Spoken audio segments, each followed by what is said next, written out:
বিসমিল্লাহির রহমানির রহিম। আসসালামু আলাইকুম। সবাই কেমন আছেন? আশা করি যে যেখান থেকে বসে আমার এই ভিডিওটি দেখছেন সবাই ভালো আছেন। আলহামদুলিল্লাহ আমরাও বেশ ভালো আছি। আজকের ব্লগটি আমি শুরু করলাম বিকেল থেকে তারপর দিন সকাল পর্যন্ত ভিডিওটা শেয়ার করার চেষ্টা করব আজকে। আশা করি ভিডিওটা পুরোটা দেখবেন। আর প্রতিদিনের মতন আজকেও বলে নিচ্ছি, আপনারা যারা আমার চ্যানেলে আজকে নতুন এসেছেন চ্যানেলটিকে প্লিজ সাবস্ক্রাইব করে দিবেন। সাবস্ক্রিপশনের পর নোটিফিকেশন বেলটিকে বাজিয়ে দিবেন, যাতে আমি পরবর্তী ভিডিও দিলে সেটা চলে যায় আপনার নোটিফিকেশনে সবার আগে। আপনারা যারা আমার ভিডিওতে লাইক দিয়ে প্রতিদিন আমার ভিডিওগুলো দেখছেন আপনাদেরকে অসংখ্য ধন্যবাদ। তো এখানে আমি ফলগুলো রেখে তারপরে বানাবো হচ্ছে, আমার ঠান্ডা লেগেছে সেটা অনেকেই জানেন যারা গতকালের ভিডিওটি দেখেছেন। তো 2 দিন ধরে আমি এই ঠান্ডার জন্য বাসায় গরম পানি দিয়ে তারপরে মশলা চা করছি, তারপরে কি করছি সেটাই আজকে আমি আপনাদের সাথে শেয়ার করব। এই পানিটা খেয়ে আমার অনেক উপকারে এসেছে, তাই চিন্তা করলাম এখন তো শীত এসেছে, অনেকেরই এই ঠান্ডা কাশি লাগতে পারে কারণ ওয়েদার চেঞ্জে অনেকেরই এটা হয়ে থাকে, তো সেজন্য আপনাদের সাথে শেয়ার করছি। এখানে আমি নিয়ে নিয়েছি হচ্ছে এলাচ, তারপরে নিয়ে নিয়েছি আদা, এটা একদম কুচি করে কেটে তারপর শুকনো করে নিয়েছি আদাটাকে। আর এখানে নিয়েছি লেবু, তারপর হচ্ছে এটা দারচিনির গুঁড়া, আপনারা চাইলে এটা আস্ত ব্যবহার করতে পারেন। এটা হচ্ছে কালো জিরা, আর এটা তো সবাই চেনে লং। তারপর আমি একটু জিরা নিয়ে নিয়েছি কারণ হচ্ছে এই ফ্লেভারটা আমার কাছে অনেক বেশি ভালো লাগে, তো সেজন্য। আর একটা তেজপাতা। এখানে যে কয়টা উপকরণ আমি নিয়ে নিয়েছি সব কয়টা উপকরণই কিন্তু ঠান্ডার জন্য বেশ উপকারে আসে।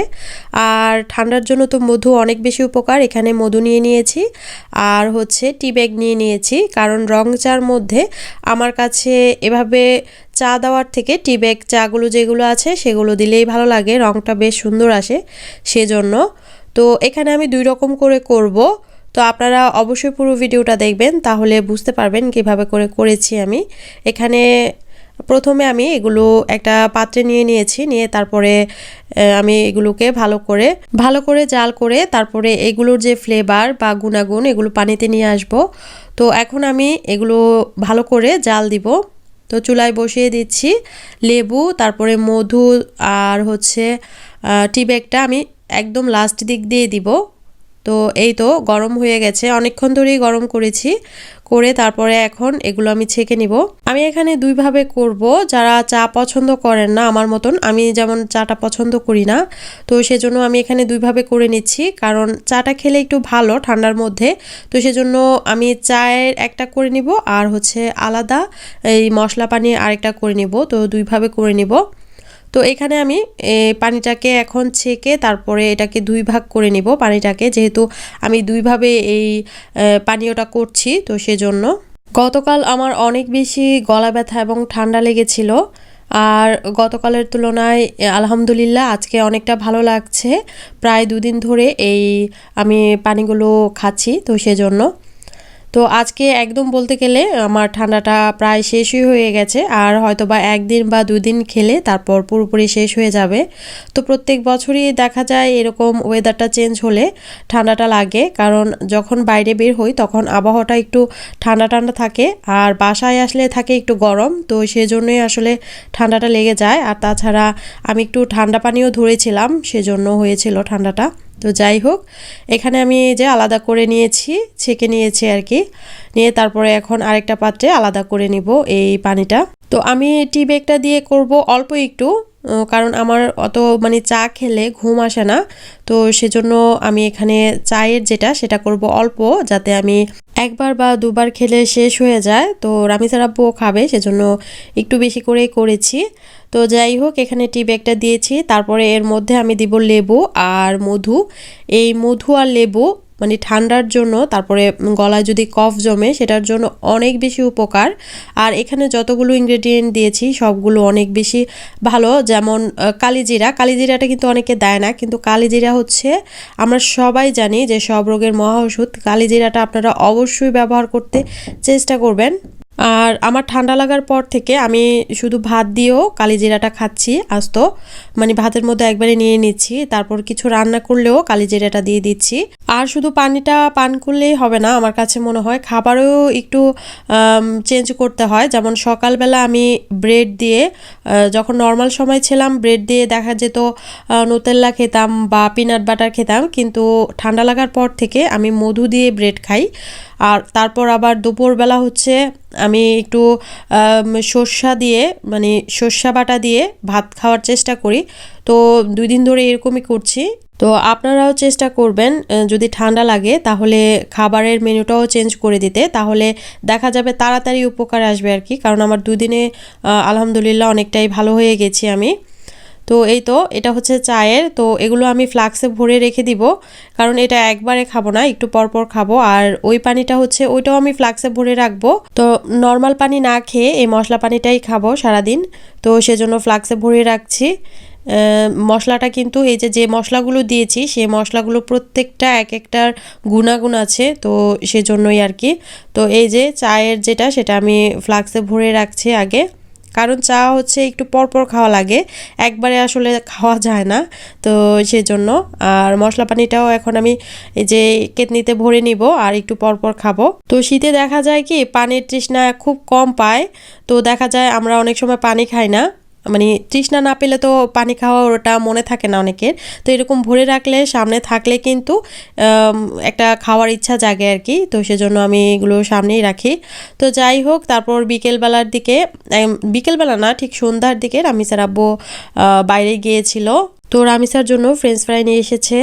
এখন আসলে আমার শরীরটা একটা বেশি ভালো না, তো বিকেলবেলা আর অন্য কোনো কিছু করার ওরকম আসলে ইচ্ছে হয় না, আর রামিসার স্কুল ছুটি, তো সেজন্য রামিসার আব্বু ও বললো যে বিকেলে নাস্তার জন্য আমি বাইরে থেকে নিয়ে আসবো কিছু একটা, বাসায় কিছু করা লাগবে না।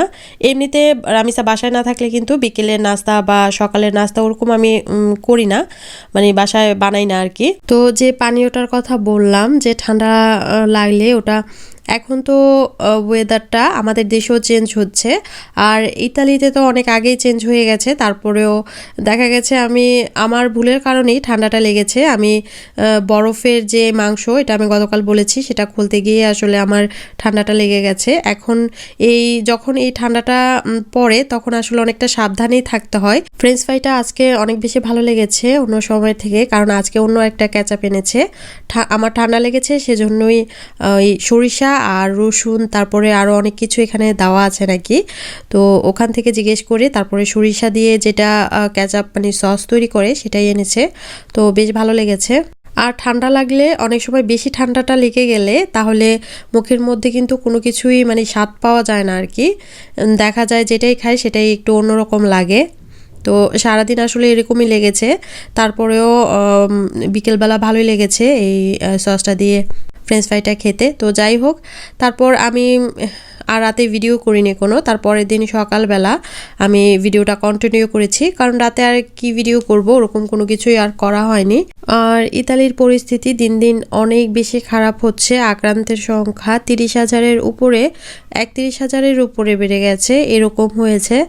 তো সোমবার আসলে সরকার আবার নতুন আরেকটা ডিক্লার দিবে, কি ঘোষণা দিবে আল্লাহ জানে, মানে একটা খুবই ভয়ে আছি সব কিছু মিলে। এখন তো সেমি লকডাউন দিয়েছে, আমি চিন্তা করছি আবার পুরোপুরি লকডাউন দিয়ে দেয় কিনা, সেটা নিয়ে আসলে কথা বলছিলাম রামিসার আব্বুর সাথে। আর চারিদিকে এরকম পরিস্থিতি দেখলে ভালো লাগে না, আর বেশ খারাপ লাগে। তারপর আবার এখন আক্রান্তের সংখ্যা বাড়ছে, আমি মনে করেছিলাম যে সেমি লকডাউনটা যেহেতু দিয়েছে আস্তে আস্তে হয়তো বা আক্রান্তের সংখ্যা কমতে থাকবে, কিন্তু এখন হঠাৎ করে 30,000-এর উপরে হয়ে গেছে গতকালের যে রিপোর্টটা সেই অনুযায়ী বলছি আর কি আমি। আর এই পরিস্থিতি থেকে কবে যে রক্ষা পাবো, কারণ সেমি লকডাউন দেওয়ার পর চিন্তা করেছিলাম যে আক্রান্তের সংখ্যা হয়তো বা কমতে থাকবে, কিন্তু না, আক্রান্তের সংখ্যা দিন দিন বেড়েই চলছে। তো এই পরিস্থিতি কোথায় গিয়ে শেষ হবে আল্লাহ জানে। তো আমি সকালবেলা এখানে নাস্তা বানানোর জন্য চলে এসেছি, এখানে রুটি বানাচ্ছি দেখছেন। আজকের সকালের নাস্তায় হচ্ছে রুটি আর ডিম ভাজি, একদম সিম্পল নাস্তা, কারণ কয়েকদিন ধরে দেখা যায় কর্নফ্লেক্স খেতে খেতে ভালো লাগছিল না, রামিসার আব্বু বলছিল যে রুটি বানাও আজকে, তো সেজন্য চিন্তা করলাম রুটি আর হচ্ছে ডিম ভাজি করে ফেলি সহজে। সব সময় আসলে সকালবেলা একঘেয়েমি খাবার ভালো লাগে না বা কর্নফ্লেক্সও খেতে ভালো লাগে না। আর দেখা যায় রামিসার ছুটির দিনেই নাস্তা করা হয়, এমনিতে কিন্তু অত সকালের নাস্তাটা বেশি একটা আমরা করি না। একবারে দেখা যায় 11টা-12টার দিকেই একদম দুপুরের খাবারটা খাওয়া হয়ে যায়। তো যাই হোক, এখন আমি নাস্তাটা দিয়ে দিচ্ছি রামিসার আব্বুকে আর রামিসাকে, আমিও একটু পরে খেয়ে নিব। তো আজকে আর ভিডিওটি বেশি বড় করছি না, আজকে এখানে আমার ভিডিওটি আমি শেষ করে দিব। আপনাদের কাছে যদি আমার ভিডিওটি ভালো লাগে তাহলে কমেন্টের মাধ্যমে জানাবেন, আপনার পরিবার পরিজনের সাথে ভিডিওটি শেয়ার করে দিবেন, একটা লাইক দিতে ভুলবেন না ভিডিওতে। তো আজকে এই পর্যন্তই, দেখা হবে অন্য কোনো ভিডিওতে, অন্য কোনো ব্লগে। সেই পর্যন্ত আপনারা সবাই ভালো থাকুন, সুস্থ থাকুন এবং নিরাপদে থাকুন। আল্লাহ হাফেজ।